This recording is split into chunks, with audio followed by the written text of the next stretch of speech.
Boa tarde a todos. Obrigado por estarem aqui connosco na segunda sessão do Festival Literário de Macau. A segunda sessão hoje... Estou? Bom.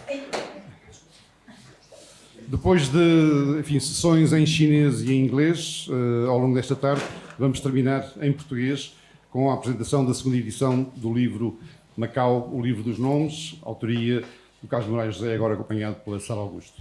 Carlos?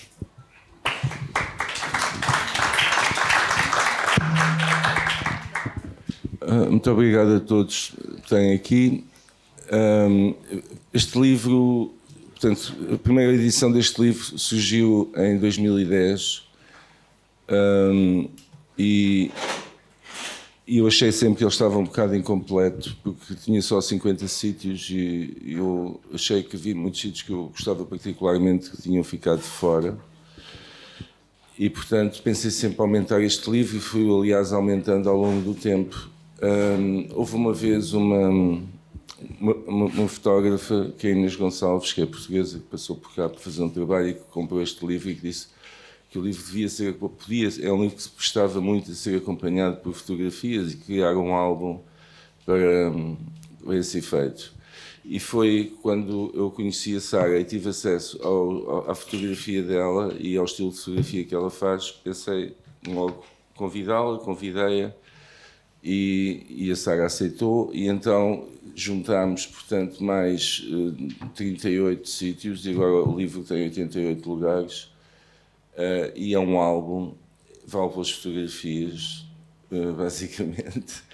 E, portanto, esta é a história do livro. Foi assim que o livro, é assim que o livro está aqui. Portanto, porque... E também, podem-se perguntar porquê é que está traduzido para chinês, se mais nenhum livro meu está traduzido para chinês. Porque estamos a falar de Macau e a Sara não precisa de traduzir a fotografia, mas como estamos a falar de Macau, eu gostava que os chineses pudessem ter acesso a uma sensibilidade portuguesa de alguém que está aqui já há muito tempo e vissem outro tipo de olhar, outro tipo de...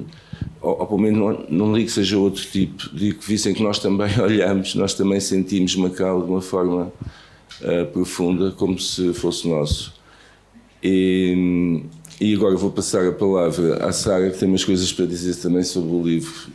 Muito obrigado. Eu acho que eu tenho aqui. Tenho. Olá a todos. Muito obrigada por estarem aqui e por terem vindo.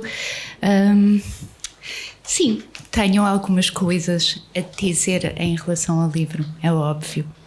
Nós dividimos um pouco esta apresentação. Eu falo da poesia, o Carlos fala das imagens. Parece justo, não parece? Então, eu conheci o Carlos um mês depois de chegar a Macau, quando ele lançava o Arquivo das Confissões. Bernardo Vasquez e Enveja, o Arquivo das Confissões, o romance, e naquela altura, um mês depois, ele era apresentado pelo professor Carlos André. E eu fiquei interessadíssima no romance. E a partir daí tivemos várias ocasiões de falar sobre poesia. Eu comecei a ler atentamente a obra dele e tenho escrito alguma coisa sobre o assunto. Dá-me que fazer, mas dá-me gosto. E isso é bom. Bem, eu tenho um texto que eu vou mais ou menos orientar-me por ele e deixem-me ver que eu acho que eu tenho aqui o PowerPoint que não está a funcionar, se calhar eu pedia que pusessem. Sim, muito obrigada. Vamos colocar no início. Isso.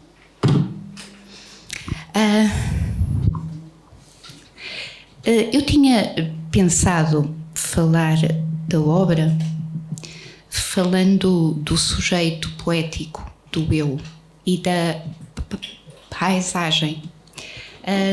Em raras ocasiões, muito raras mesmo, o Carlos, em muito raras ocasiões, ele fala sobre a sua poesia. E por isso eu vou recuperar algumas palavras dele que ele disse de forma menos formal nas redes sociais, mas até isso é interessante. E então eu vou repetir aquilo que ele escreveu e que vocês leram, com certeza. Ele diz assim: são 88 textos de amor, ciúme, abandono, indiferença, entre outros sentimentos menos próprios, para almas arredias das coisas desta cidade, que não cessa de existir como utopia e vício. Há algumas coisas interessantes nestas palavras que o Carlos tece sobre o livro. Fica desde logo estabelecida esta irremediável relação entre o sujeito lírico e o espaço e a paisagem, não é? Mas também fica definido um outro aspecto, que há aqui uma relação não só do sujeito poético, e entendo sempre o sujeito poético como ficção, não é? Mas também há aqui um apelo à vivência e à experiência da cidade que o leitor possivelmente vai ter, o leitor e quem vai ver as imagens também tem a sua visão da cidade.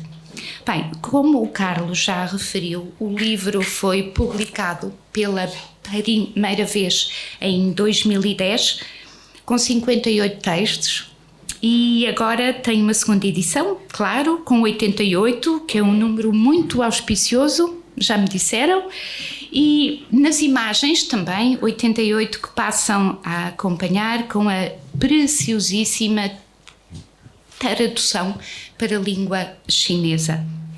Bem, o livro é constante na sua forma e é aqui que eu vou buscar o slide seguinte. Desculpem se a letra está pequena, na verdade eu vou dizer o que está lá, portanto não há stress. Ora, o livro tem esta forma constante, que é prosa poética, que é uma forma que não está só neste livro. Ela atravessa o conjunto da obra. Como diz o Baudelaire na dedicatória dos seus Petit Poèmes, ele diz o seguinte: a prosa poética é essa forma musical sem ritmo e sem rima que se adapta aos movimentos líricos da alma, às ondulações do sonho e aos sobressaltos da consciência. Eu, quando li estas palavras de Baudelaire, já há uns meses, quando escrevia um artigo sobre o lírico, o sujeito lírico, eu achei, ora, está aqui exatamente o que é a prosa poética para aquilo que ela serve, instituída por Baudelaire. Não é que ela não existisse antes, mas foi o Baudelaire que de alguma forma a institucionalizou, de tal forma que ela fez parte de toda a literatura a partir dos finais do século XIX. E é exatamente esta forma tão apelativa e tão íntima, feito de instantâneos, de expressões, de ficcionalização, que nós encontramos na poesia de Moraes José.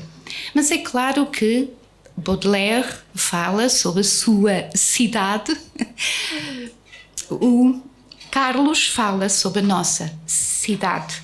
Mas é óbvio que não estamos à espera que do livro, que já podem folhear, não estamos à espera que ele seja um roteiro turístico. Não é exatamente isso que estamos à espera.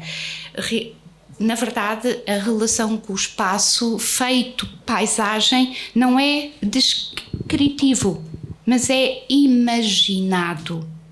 E a poesia é exatamente um lugar de imaginação, um lugar de ficção.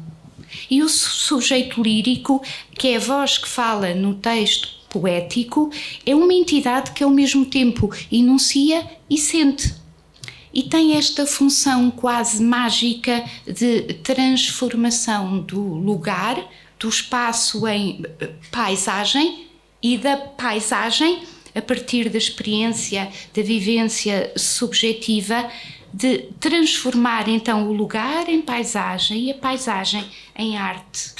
E a arte já tem valor em si mesma. Assim, de alguma forma podemos dizer que a poesia transfigura cada lugar nomeado ao longo do livro. Como veem, a minha leitura de Baudelaire foi atenta. Eu fui buscar outra citação dele que nas suas Curiosité esthétique ele diz: a imaginação faz a paisagem, não é? Ou seja, ele diz que assim, tal qual o conjunto das árvores, da montanha, da água, das casas que nós chamamos uma paisagem é bela, não é por ela mesma, mas é por aquilo, pela ideia e pelo sentimento que nos desperta. A paisagem está lá, não precisa de nós, ela está lá. O facto de dizermos que ela é bela ou não é bela é uma leitura individual. Portanto, somos nós que transformamos o lugar na paisagem, e as artes, seja a poesia, seja a fotografia e a pintura, transformam a paisagem em arte. Muito bem. Ora, é o olhar particular do sujeito poético nas suas diferentes componentes subjetivas que transforma o lugar em paisagem. E a expressão poética, ainda mais particular e muitas vezes codificada, transforma a paisagem em arte. Ora, a leitura deste livro dos nomes mostra que cada lugar não existe como substância e que apenas ganha corpo no espaço do poema quando convocado pela memória e pelo pensamento. Podemos recuperar de alguma forma uma categoria mais antiga que vocês devem conhecer, que é a paisagem como confidente, que já vem desde o início da lírica portuguesa das cantigas medievais e se prolongou pelos séculos seguintes. Ora, a paisagem evocada, por vezes em detalhes particulares, a que o olhar do sujeito poético dá maior relevo, surge como interlocutora, fiel secretária, para ir buscar o verso de Camões, de reflexões de pendor vivencial, melancólico, interpretativo, onde se juntam as memórias do tempo e da experiência subjetiva. Eu ia pedir ao Carlos se ele não se importasse de nos ler alguns exemplos. Eu não vou assassinar o texto, que não vale a pena, mas peço ao Carlos. Está aqui. Deixa ver, é o reservatório. Tá. Isso. Sara não quer assassinar, deixa o pai... Assassinar o filho. Assassinar o filho, também. Reservatório. Lá por ter acreditado num espelho onde tudo se refletiria, não teria forçosamente de o encontrar. O vasto céu acaricia a água e o vento estremece de prazer. Não há mais nada interessa. Só há vento, só há céu e tudo isto na água. É interessante esta relação constante que a releitura da paisagem, não é, que o sujeito faz. O que temos não é o lugar, é uma reinterpretação pessoal, subjetiva do lugar, através da experiência e da memória individual. Eu tenho outro texto que é a Doca de Lamelau. Isso, muito obrigada. Doca de Lamelau. No fim rebelde da cidade, em terras por cristianizar, repousam barcos depois da travessia mole do canal. E mesmo quando me afasto e olho os prédios baços, ainda as pernas me fraquejam de ali escutarem tanta promessa de viagens. Moribundo, o dia convida cintilações em cada andar. É interessante porque eu já li o texto muitas vezes e agora novamente ouvir o Carlos ler, é muito fácil para nós termos as impressões que o sujeito poético nos fala também. Estas moribundo, o dia convida cintilações em cada andar. Se não esta imagem que temos quando passamos junto aos lagos, junto às docas, junto ao rio, é a cintilação constante do sol sobre as águas. E vamos andando e a cintilação acompanha cada um dos passos. A imagem, já agora, a imagem que acompanha este poema é das minhas favoritas, é um fascínio que eu tenho por este edifício plantado no meio da água e que remete para uma mitologia de Macau que está no meu imaginário e que eu não consigo resolver porque não conheço. Mas a imagem está lá e remete para esse tempo antigo, não é? Bem, eu refiro também ainda o primeiro poema do livro. A relação com o espaço aqui coloca-se de outra forma. É talvez da memória e da experiência vivenciada e transmitida pelo sujeito lírico, aquela mais antiga. É a memória convocada mais antiga, mais íntima, que perdura como um lastro que agarra a memória que não quer perder. O texto é o Templo de Amá. Templo de Amá. Lembro-me de ti, mãe, sempre a envolver-me num chale de ternura, tal como tua mãe também fazia. E encontrar-te ao Oriente, depois de tão longa travessia, fez-me saber que até aqui posso contar com o esquecimento no teu regaço, querida mãe. Estás em toda a parte, a velar por mim. Bem, eu tinha de pedir ao Carlos que lesse este texto, porque eu não consigo ler este texto sem a minha voz começar a ficar assim pequenininha. Isto emociona, não é? Bem, avançando. Contudo, na maior parte dos poemas, a paisagem parece ancorar um diálogo amoroso. Ficamos sempre na dúvida. O diálogo amoroso é ensaiado pelo sujeito poético com uma interlocutora, nunca nomeada. Muitas vezes esse diálogo de amor é com o próprio espaço. Muitas vezes, então, essa interlocutora nunca nomeada que está nos textos, convocada para os textos, interrogada dentro do texto, essa interlocutora que parte, que abandona, que deixa o sujeito preso a um labirinto de memórias. Esse labirinto de memórias é a própria cidade labiríntica de Macau. É esse conjunto, essa paleta de sentimentos e de emoções acaba por ser o mapa mental da cidade antiga, nas suas ruelas, nos seus becos de luz e de sombra. Há aqui uma similitude imensa entre toda a paleta de sentimentos possíveis e os meandros mais escondidos da cidade.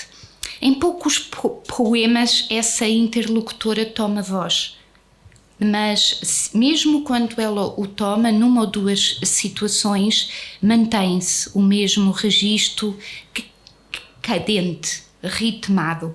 Não há desespero, a partida, o abandono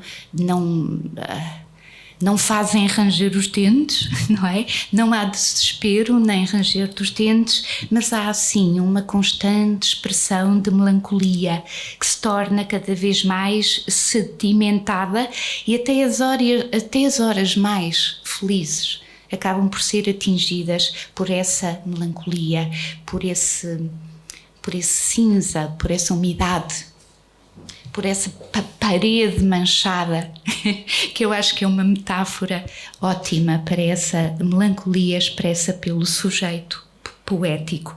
Eu gostava de que o Carlos também nos lesse o poema da Casa do Mandarim.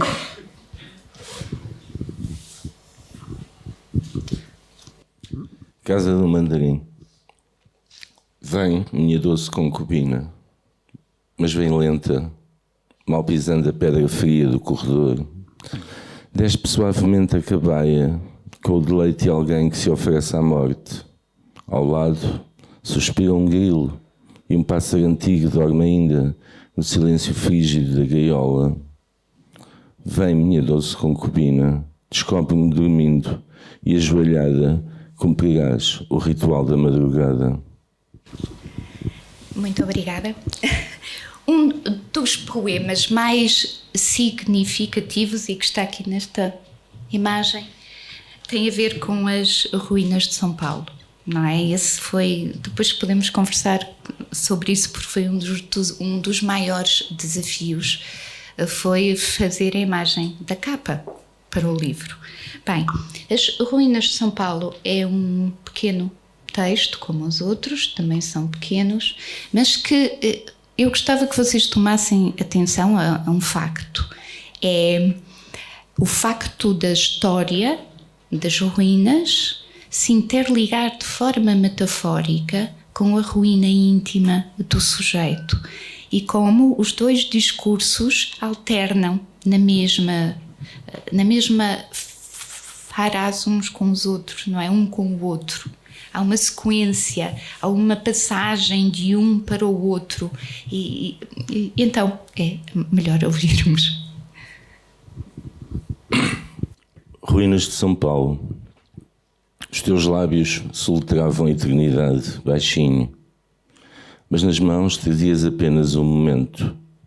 Dizias, no instante, toda uma religião se incendeia, no instante, toda uma paixão se consome.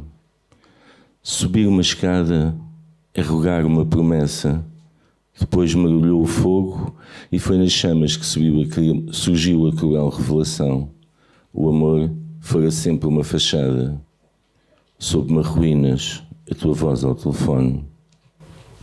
É interessante esta forma como o poema permite conjugar vários aspectos. Então, não é? O incêndio de São Paulo, o episódio do incêndio de São Paulo e o estado monumental de ruína e essa comparação com o consumir da paixão com a distância, não é?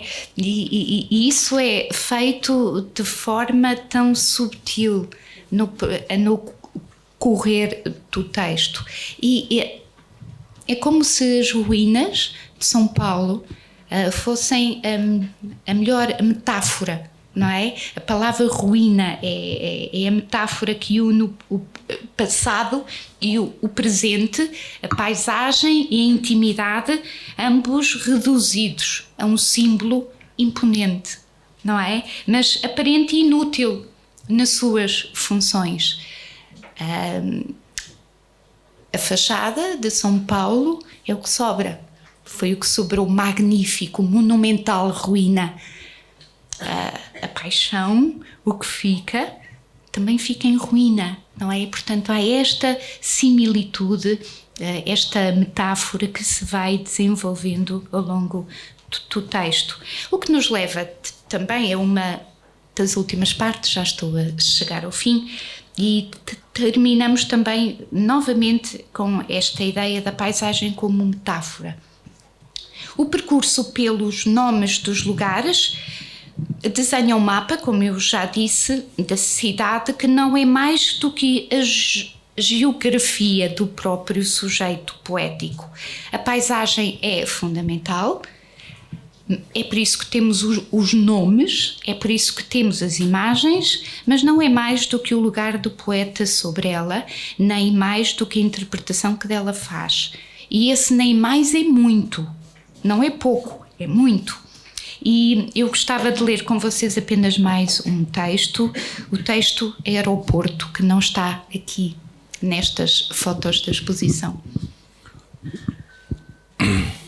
Aeroporto. Vem dizer-me Deus que não voltarei. E assim, neste espaço de gente moribunda, embarcarei como se o avião encostasse a uma Índia qualquer e neste mapa estivesse traçada, a lápis fino, quase imperceptível, a minha rota íntima.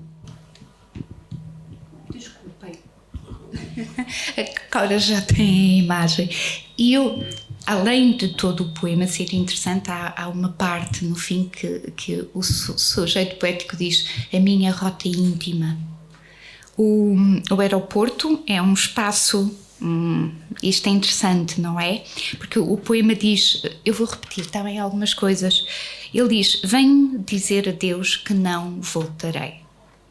E assim, neste espaço de gente moribunda,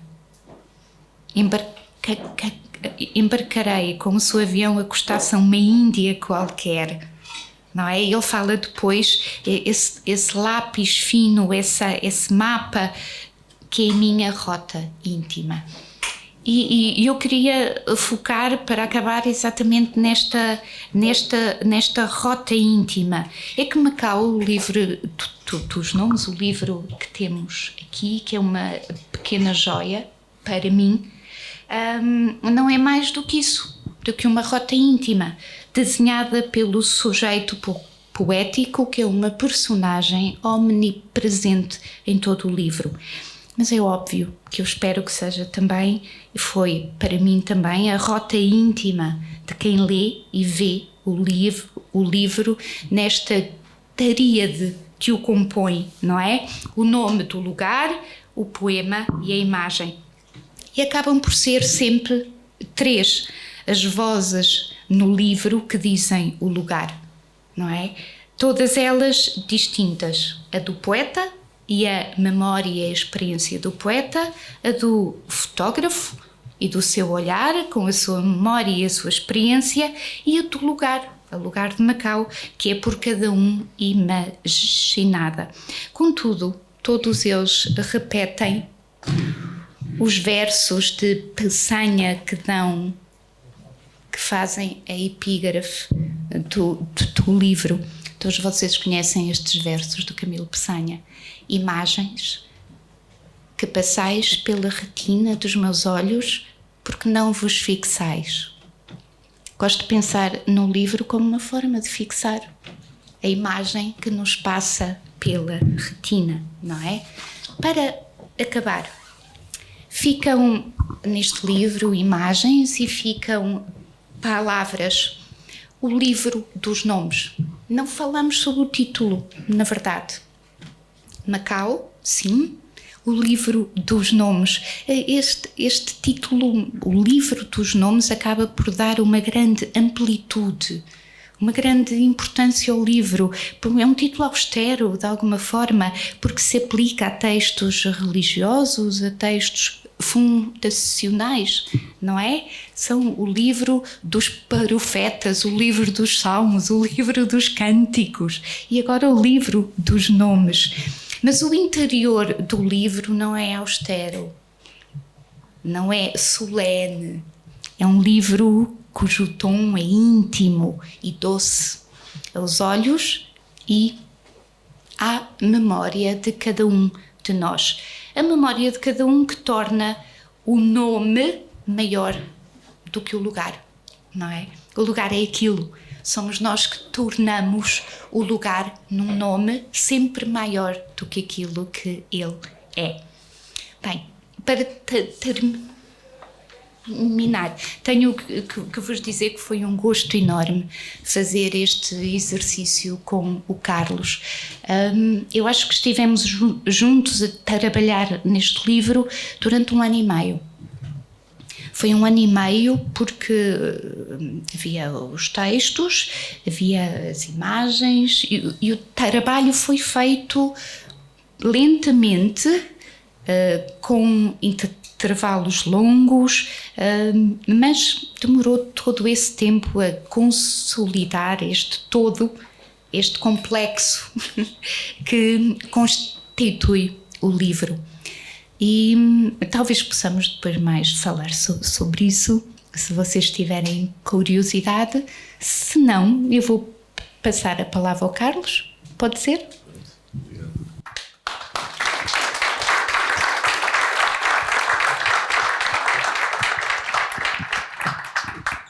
Obrigado, Sara, pelas tuas palavras sobre a escrita deste livro. E eu também tenho umas palavras para dizer, mas são curtas. Esticas. Pois, talvez. E não têm, são de outro tom, não consigo pensar as coisas assim, às vezes. E eu começava por dizer que, portanto, poucas cidades como esta se desfazem e refazem num tão curto espaço de tempo.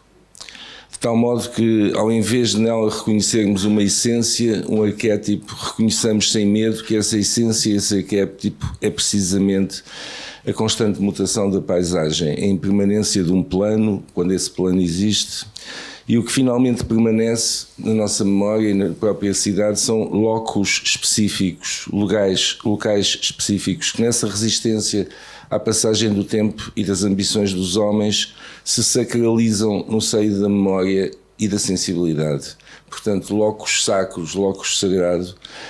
Porquê? Portanto, primeiro porque são ao mesmo tempo coletivos e profundamente individuais, pois em cada um trabalham a seu momento de forma diversa. E em segundo lugar, porque remetem para uma transcendência sem Deus, toda ela feita de humanidades, no que esta palavra contém de belo, de aditivo e também de asqueroso. Reconhecemos normalmente no ato de fotografar similitudes com o gesto do caçador. Capturar, to shoot, em inglês, são inequívocas expressões que nos remetem para o mundo da caça. Mas não é de todo o que se passa com estas fotografias de Sara Augusto, nestes locais onde se pressente uma memória de atos passados, por vezes estranhamente pessoal, sobretudo a uma imaginação mais exaltada, de outros pensamentos meramente induzidos pelo dever e pelo tédio. Mas cada locus sagrado contém várias portas, e estas fotografias que aqui estão ocupam-se de nos criar outra e nos convidar a entrar até onde o nosso imaginário permitir. É certo que a fotografia tem vocação de fixar o instante, mas uma vez mais esse não é o caso. Aqui o tempo perdeu parte da sua existência porque se inaugura outro tempo, o que está inscrito em filigrana na fotografia. Surge logo o instante fixista em que o tempo fica congelado no papel ou nos pixels é transformado nestas imagens numa espécie de tempo utópico que remete para uma outra possibilidade de existência e fusão. E isto porquê? Porque estas imagens traçam novas linhas e planos dos sítios, feixes de luz, perspectivas, detalhes que se assumem eles próprios como significante, mostrando, portanto, outro, que é o mesmo, como prova da multiplicidade de existências e de inesgotáveis possibilidades, no fundo, da infinitude do real, ainda aquele real que nos cerca, aquele real que nos é próximo, mas que é sempre em si mesmo infinito. E estas fotografias mostram muito bem que, ao invés de procurarem capturar um instante, à exceção de uma, talvez a do Grande Prémio, que também era difícil ser de outra maneira, mas à parte dessa fotografia, o que me parece que há aqui é uma recriação. Portanto, é uma recriação do lugar. Portanto, essa infinitude dos lugares, de todos os sítios, essa possível infinitude, quando é recriada por alguém, é isso que faz um criador, é isso que faz um artista, é o que fez a Sara Augusto. Neste caso, a Sara não captura uma imagem, ela recria, reatribui, reproporciona uma outra sacralidade a estes lugares, ou seja, uma nova perspectiva de os olhar, e não só de os olhar, mas de os sentir e de os interpretar e de os imaginar ou reimaginar ad infinitum. E é isto que, no fundo, eu penso que é uma das maneiras de fazer fotografia e que eu fico bastante satisfeito com o modo como a Sara criou este discurso fotográfico, que não é a ilustração do texto, é ele próprio uma relação individual com os lugares, e é na intensidade dessa relação que de facto se abrem outras portas, que é possível abrir outras portas no real. E depois depende de cada um de nós nessa porta entrar e o que é que nele e o que é que para além dela conseguirá encontrar, imaginar, viver numa alucinação que só a arte proporciona realmente.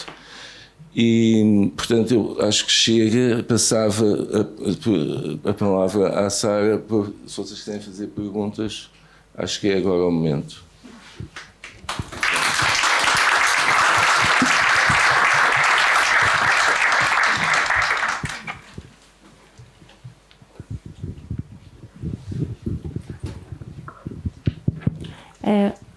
Tá funcionando?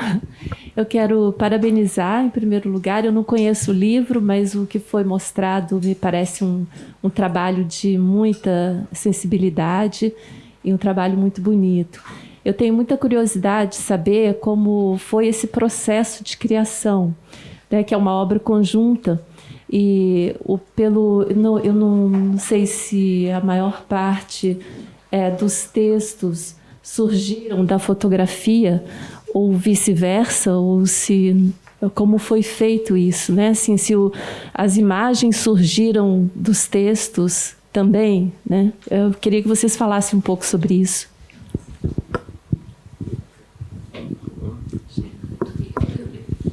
Posso falar depois de ti? Tá bem. Não, eu acho que as imagens não surgiram dos textos, mas surgiram talvez por causa dos textos, porque os textos é que indicaram à Sara onde é que ela ia fotografar, mas o discurso é totalmente diferente. Há um bom exemplo, que é, por exemplo, aquela fotografia ali da espiral de incenso, que é tirada no Templo de Kunyam. Ora, no texto fala de tudo menos de incenso, fala da mesa que lá está, que tem uma memória histórica de um tratado que ali foi assinado, fala de duas árvores onde se enforcaram dois amantes que tiveram que fugir da sociedade e se enforcaram ali, e hoje as árvores estão juntas no Templo de Kunyam. Isto é o que fala o texto. A Sara dá-nos uma outra imagem gráfica e remete para outros sentidos que também estão no templo, mas sobre os quais eu não falo, seja de infinito, seja de repetição, seja do que vocês quiserem. Pois cada um que entre na imagem e pense como quiser. Portanto, é isto. São dois discursos paralelos. Está aqui. Realmente a pergunta é interessante e eu acho que eu vou conseguir responder. A forma como o Carlos trabalha é diferente daquela que eu faço, daquela que eu... mas também são duas coisas diferentes, não é? E o texto, o Carlos já tinha os textos, já tinha os poemas. Isso não impede que possa ter acertado alguma coisa depois uma ou outra, mas os poemas estavam feitos. E eu, como sou uma mulher muito arrumada, que tem de ser, se não consigo fazer as coisas, fiz um workbook. Tinha um workbook aí com umas 100 páginas, um workbook em que tinha a lista dos 88 lugares. E havia 88 lugares que muitos eu não sabia onde estavam. Muitos eu não fazia a mínima ideia onde é que era o Canal dos Patos, por exemplo, porque fazia a mínima ideia. Então tinha uma lista. E nessa lista fui buscar um mapa. Tinha parte do mapa de Macau para dizer onde era o lugar onde eu tinha de ir e o texto. De forma que eu tentei andar com esse workbook comigo sempre que eu saía com a máquina fotográfica para fazer as imagens relativas a cada um dos lugares. O que aconteceu? A maior parte do tempo é que esse workbook não saiu do saco. Não saiu da mochila. E então acontece que, curiosamente, algumas imagens coincidem com os textos. O que é interessante, porque significa que aquele lugar é aquilo. E que a experiência e a imagem, e que a imagem mental que nós temos daquele lugar é aquilo. E, portanto, não fugiu a imagem do Carlos, com tantos anos de Macau, dos meus 6 anos de Macau. Vimos o mesmo. Portanto, muitas vezes coincide. A maior parte das vezes não coincide. Mas nós também não queríamos, e isso foi um dado adquirido desde o início, que o livro se constituísse, cada imagem se constituísse como ilustração do poema. Definitivamente não queríamos isso, porque tínhamos a noção que são duas linguagens distintas e mais que o Carlos é o Carlos e eu sou eu. E que as experiências do sujeito poético que fala são aquelas, eu não sou o sujeito poético, eu sou o sujeito que fotografa. E, portanto, o meu olhar transforma a paisagem de uma maneira, enquanto o sujeito poético faz de outra. Mas houve essas coincidências. E houve outras cenas interessantes de eu chegar aos lugares, pausar a máquina, pausar a mochila, andar em volta e dizer: mas o que é que ele viu aqui? Assim, e depois pensei, exatamente, é uma rota íntima. Eu não tenho que ver o que o sujeito viu. Não é? A rota é interior, o lugar é interior, o lugar passa do que se vê para a experiência associada ao lugar e mais, à imaginação da experiência. É que muitas vezes a experiência não é o real, é a imaginação. Então, achei essas situações. Portanto, a abordagem que eu fiz dos textos foi diferente, teve circunstâncias distintas, mas achei curioso o facto de eu ter esse workbook em que tinha os lugares e os mapas em que estava cada lugar. E depois aconteceu várias vezes ir para esse lugar, ficar lá algum tempo, voltar e não gostar. E assim, não é isto que eu quero. Não, ou seja, aquilo que eu vi esfumou-se, não correspondeu àquilo que eu queria que ele fosse, e aí claramente a nossa abordagem é distinta. Eu queria que o meu olhar fosse específico, e muitas vezes isso não acontecia e eu voltava. Portanto, não é um instantâneo, era uma construção mesmo. Depois, claro, houve uma escolha, não é? Quando havia várias possibilidades e eu tinha dúvidas, conversava muito com o Carlos sobre isso.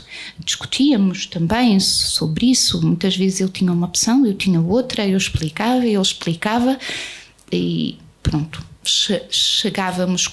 tomávamos uma opção. Mas teve momentos distintos na construção do livro. Repito, o que não queríamos era que fosse ilustração. Também é que houvesse dois discursos diferentes. Obrigada. Muito obrigada. Eu acho que, assim, desde o início, acho que ficou claro que não se trata de uma ilustração, né?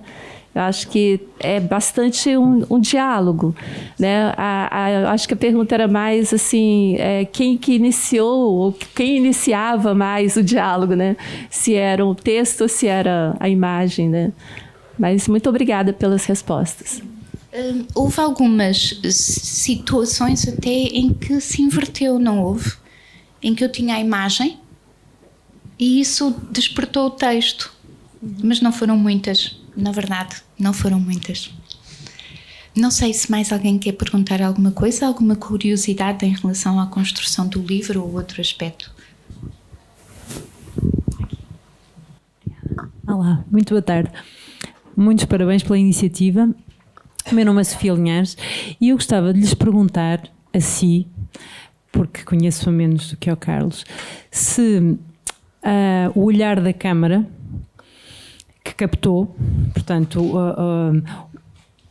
ou melhor, o olhar com que captou a imagem, houve algum filtro com a leitura dos poemas, porque disse que anteriormente li os poemas. Ou seja, se não tivesse lido os poemas do Carlos Moraes José e fosse tirar uma fotografia, aquela fotografia teria sido igual ou não? Essa é uma ótima pergunta, porque eu depois já pensei também sobre essa questão. Muitas das imagens foram captadas, embora eu tivesse lido os textos e os conhecesse, quando eu ia não tinha presente o texto, em 88 eram muitos, não é? Então, o que aconteceu foi, e parece-me que isso é que é muito interessante, é que eu e o Carlos somos tão diferentes, temos experiências tão diferentes da cidade, mas curiosamente parece-me que temos uma coisa muito semelhante, que é o mood. Ver a cidade, que é extremamente melancólico, tanto para um como para o outro. Será que estou enganada? Porque a mim parece-me que se vocês lerem os textos e virem as imagens, essa é a parte em que eles se encontram mais. É uma visão nostálgica. Eu sou assim, não há muita volta a dar-lhe, sou muito melancólica. E eu acho que essa imagem perpassa. Aquilo que o Carlos disse na apresentação dele, para mim é muito verdade. Estas imagens, uma ou outra, podem ser instantâneos, porque aconteceu e ainda bem porque eu estava lá. Mas a maior parte não. A maior parte são sedimentadas, voltar lá. Mas o que há é esse diálogo que eu tenho com o Carlos e que ressalta nos textos e nas imagens, é essa melancolia. Então perguntava se as imagens teriam sido iguais se eu não tivesse lido os textos. Não seriam muito diferentes. Porque o sentimento que eu tenho é o mesmo. Não foi alterado por causa do texto. Se calhar ficou mais forte. Eu acho que foi isso. Obrigada. Muito obrigada, Sofia. Chega. Uma certa curiosidade. Percebe-se em muitas das fotografias, sobretudo separadamente dos textos, eu, conhecendo os lugares, veria sempre ao lado, um bocadinho ao lado, e vejo que a visão e a perspectiva que toma dos lugares é muito, digamos, muito europeia, para dizer assim rapidamente. De facto, há um interesse imenso pelo lugar. São fotografias que abrem para outras perspectivas sobre aquele lugar, mas o ponto de vista que toma parece-me que é sempre um ponto de vista muito, como dizer, europeu no sentido positivo, europeu no sentido que se deslumbra com o lugar. Não é? Não há aqui, há vários sobretudo dos lugares mais carregados de cultura chinesa, parece-me que a perspectiva que leva é sempre uma perspectiva que aquele retângulo da fotografia possa pressupor todo o resto do lugar que lá está. Parece-me sempre que tem sempre um bocadinho de metonímia da vivência que teve naquele lugar. E isso eu penso que é um aspecto a realçar também. Gostei imenso de ver.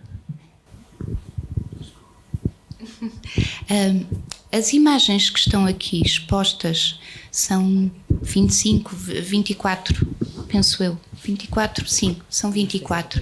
E foram escolhidas, foram aquelas, são as que têm uma relação maior, dizendo de outra forma. São aquelas que vocês olham e identificam.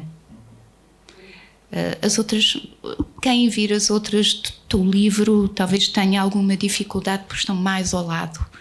Nós quisemos para esta exposição, além de uma outra que o Carlos disse que não podia deixar de estar, outras quisemos que a pessoa olhasse e identificasse o lugar. Ok, é ali.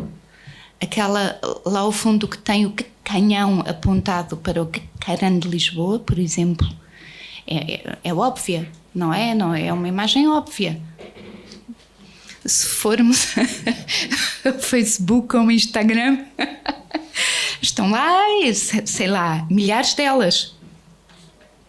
Mas, caramba, é muito difícil não ir lá e não reparar que o canhão está apontado e por que não ter uma boa imagem dessa ironia, não é? Que também as imagens também são feitas de figuras de estilo, como a metonímia, não é?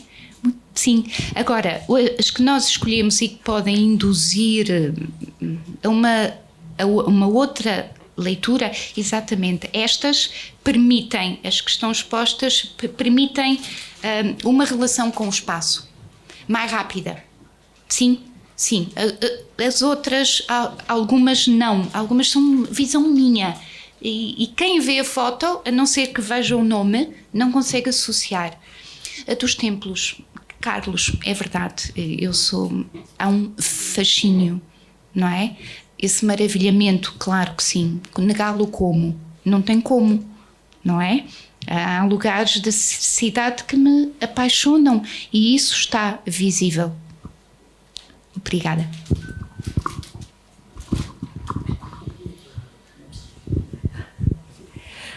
Olá, parabéns aos dois. Sara conhecia a sua intensidade poética ou a sua sensibilidade forte relacionada com a poesia. De facto, este seu gesto é para mim uma grande revelação. Agora pergunto, o Carlos conheço desde sempre e conheço de facto, aliás, não sou só eu, não é? A cidade conhece-o, não é? E a cidade já se traduziu na fala e no gesto do Carlos. Parece muito o que vos une é o cinema, por aquilo que as imagens transmitem, porque deixam de facto, para mim, mas ao olhar provavelmente o preto e branco, deixa traduzido muito de um não sei quê de cenário fílmico. Pergunto-lhe só, relativamente ao seu gesto poético, se há essa intensidade poética que há bocado também manifestou, pelo cruzamento provavelmente da experiência, se essa justaposição de formas, o facto de emoldurar a cidade e deixá-la depois languidamente lá na distância, não é? Porque eu vejo um aproveitamento de uma moldura da edificação, o seu olhar vai muito à procura dessa forma, justamente também para que a cidade se liberte de um ponto e apareça lá na distância.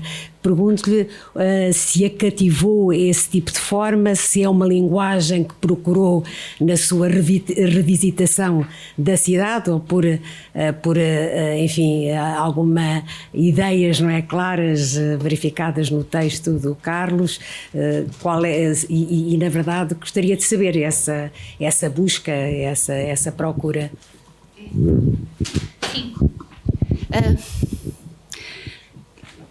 Alguns de vocês conhecem-me melhor e sabem que eu sou muito arrumada nas coisas, e isso também acontece em relação à fotografia e portanto as linhas orientam muito, não é? A visão da forma, das formas e das linhas, o que não quer dizer que o caos barroco não me deixe cativada também, e algumas das melhores fotos têm a ver exatamente com a fuga às linhas.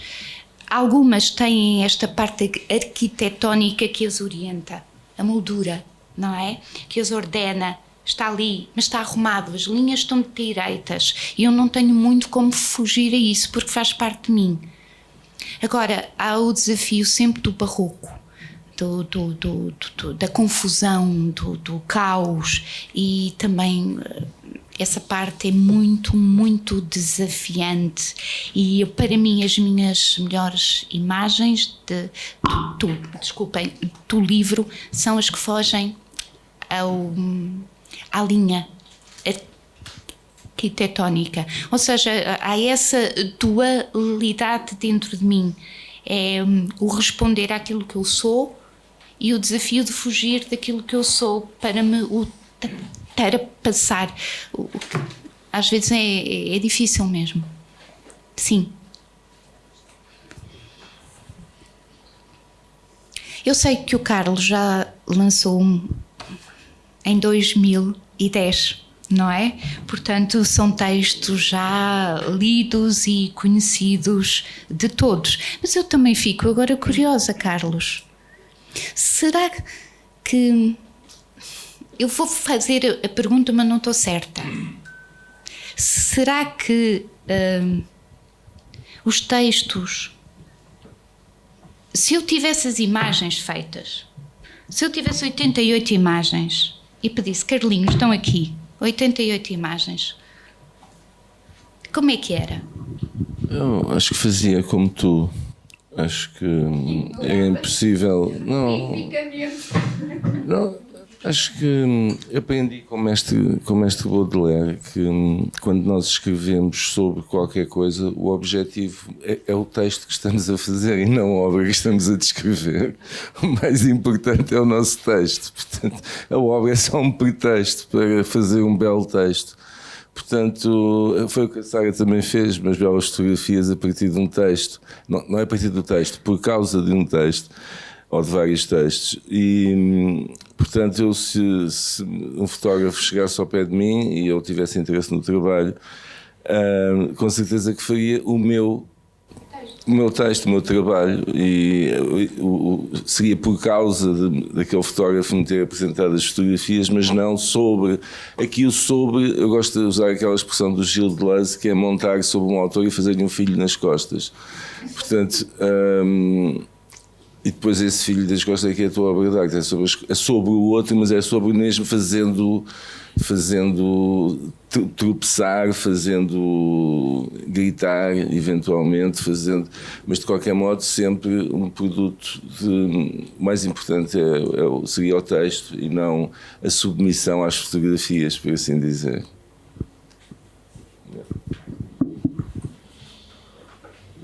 Há sempre uma coisa que me deixa muito curiosa. Um dos princípios de quem estuda literatura é diferenciar o autor da voz que fala no texto, não é? Microfone. Não está a funcionar? Tá. Agora já está. Muito bem. Então, para mim, temos que partir sempre desse princípio. Há um autor e há uma voz que fala no texto. E eu gosto sempre de pensar todos os textos como diferentes daquilo que é o autor, não é? Mas eu fico sempre muito curiosa, Carlos, até que ponto a vivência interfere no discurso imaginativo do texto? Como?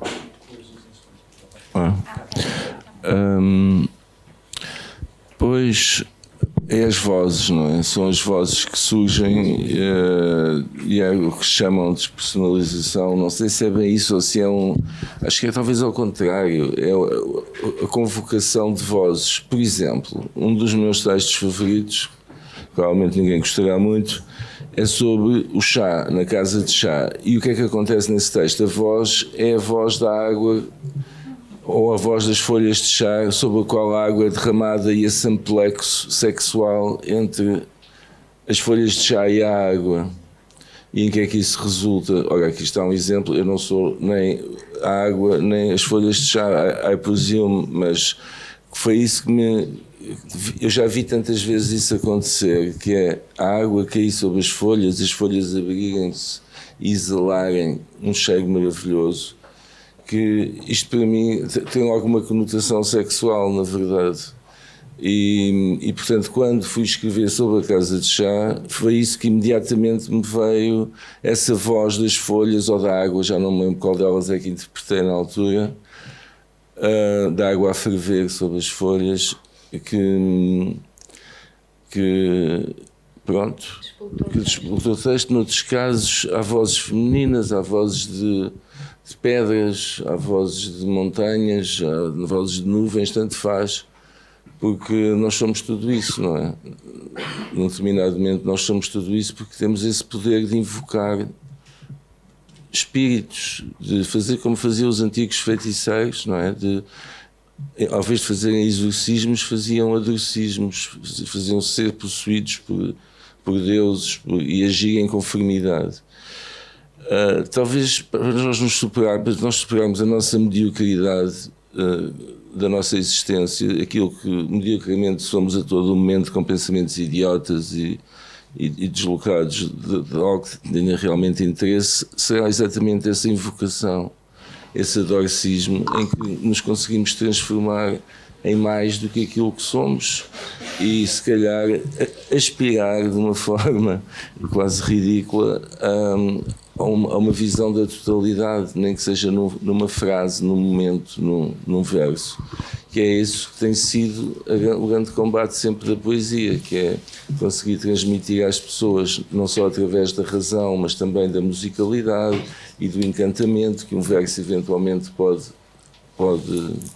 despertar, essa sensação oceânica de uma compreensão total das coisas, nem que seja só por um instante ficcionado, mas que se calhar vale uma vida.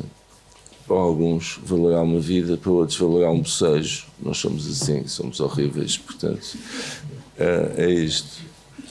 Respondi? Respondeste, claro. Obrigado. Se não houver mais perguntas, nós estamos aqui, vamos assinar livros. Não. Olhem, ficamos por aqui. Muito obrigada por terem vindo neste fim de tarde.